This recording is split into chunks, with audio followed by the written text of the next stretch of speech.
एक होता है मुसलमान, एक होता है मोमिन। दोनों में बड़ा फर्क है।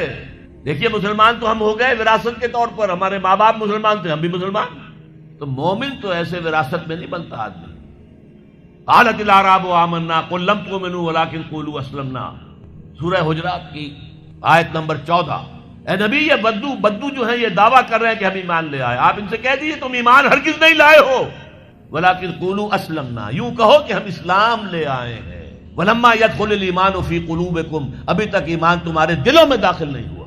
इन्नमल मोमिनून अल्लज़ीना आमनू बिल्लाहि व रसूलिही सुम्मा लम यरताबू, मोमिन तो सिर्फ वो हैं जो ईमान लाए अल्लाह पर, उसके रसूल पर, फिर शक में हरगिज नहीं पड़े, यकीन वाला ईमान हो गया। वजाहदू बिअमवालिहिम व अनफुसिहिम फी सबीलिल्लाह, और फिर उन्होंने जिहाद किया अल्लाह की राह में, अपने मालों से भी अपनी जानों से भी। उलाइका हुमुस सादिकून, सिर्फ ऐसे लोग सच्चे हैं अगर वो कहें कि हम मोमिन हैं।